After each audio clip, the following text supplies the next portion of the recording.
Control Laboratories LLC, located at JS Cabahug Street, Sitio Basbas, Pagsabungan, Mandos City, Cebu, Philippines.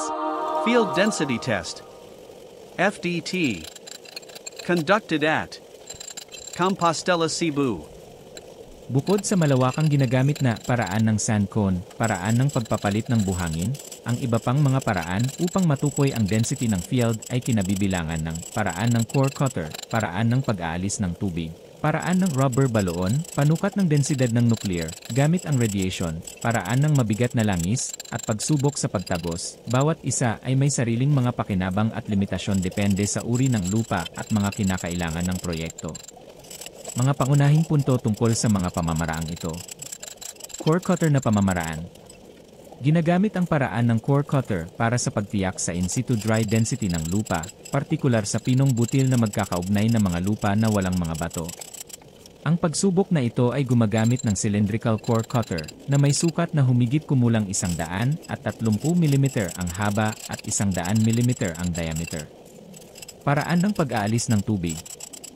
Sinusukat ang density ng lupa sa pamamagitan ng pagtukoy sa dami ng tubig na inilipat kapag ang isang sampol ng lupa ay lumubog.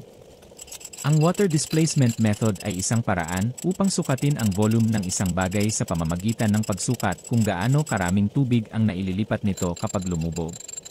Kilala rin ito bilang paraan ng paglubog o pagdungking. Paano gamitin ang water displacement method? Punan ng tubig ang graduated cylinder o measuring cup. Itala ang dami ng tubig. Ilubog ang bagay sa tubig. Itala muli ang dami ng tubig. Ibawas ang unang volume mula sa pangalawang volume. Ang pagkakaiba ay ang dami ng bagay. Mga aplikasyon. Pagsukat sa dami ng mga bagay na hindi regular ang hugis, ang paraan ng pag-aalis ng tubig ay kadalasang ginagamit sa mga laboratorio ng kimika upang sukatin ang dami ng mga solidong hindi regular ang hugis. Pagsukat ng dami ng katawan, maaaring gamitin ang paraan ng displacement upang sukatin ang volume ng katawan ng tao. Pagkolekta ng mga gas sa mga eksperimento sa laboratorio, ang mga gas na ginawa sa isang reaksyon ay maaaring kolektahin gamit ang water displacement. Mga kaugnay na konsepto. Ang volume ay isang sukatan ng dami ng espasyo na nakukuha ng isang bagay. Maaaring gamitin ang paraan ng pag-aalis ng tubig upang matukoy ang dami ng mga bagay na walang regular na hugis. Paraan ng rubber balloon. Ang isang maliit na butas ay hinukay, at ang isang nababaluktot na lobo ay pinalaki ng isang kilalang dami ng hangin upang masukat ang presyon ng lupa, na kapaki-pakinabang para sa mga sensitibong lupa. Ang pamamaraan ng rubber balloon ay isang pamamaraan na ginagamit upang matukoy ang density ng lupa sa lugar. Ito ay isang mabilis at tumpak na pamamaraan na kadalasang ginagamit ng mga inhinyero. Paano ito gumagana? Maghukay ng butas sa lupa. Ipunin at itabi ang hinukay na lupa. Ilagay ang rubber balloon aparatus sa ibabaw ng butas. I-pressure ang sisidlan na puno ng tubig gamit ang pump. Pinipilit ng may presyon ng tubig ang lamad ng goma sa butas. Sukatin ang dami ng tubig na inilipat sa lobo. Kalkulahin ang dami ng butas gamit ang dami ng tubig na inilipat. Mga kalamangan. Ang pamamaraan ng rubber balloon ay mas mabilis kaysa sa paraan ng sand cone. Ang tubig ay nananatili sa sisidlan, kaya ang pagsubok ay maaaring maulit ng mabilis. Ang paraan ng rubber balloon ay malawak na tinatanggap at tumpak. Mga kaugnay na pamantayan. Ang paraan ng rubber balloon ay inilalarawan sa Gaskin, 2167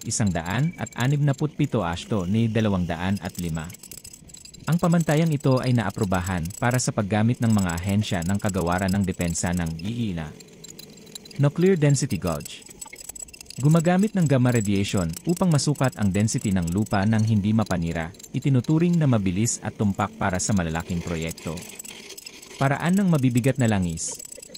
Isang hindi gaanong karaniwang paraan kung saan ang isang kilalang dami ng mabigat na langis ay ginagamit upang punan ang isang lukab sa lupa. Pagsubok sa pagtagos. Gumagamit ng penetrometer upang matantya ng mabilis ang density ng lupa, kadalasang ginagamit para sa paunang pagsisiyasat sa lugar. We are open from Monday to Saturday. Please contact us at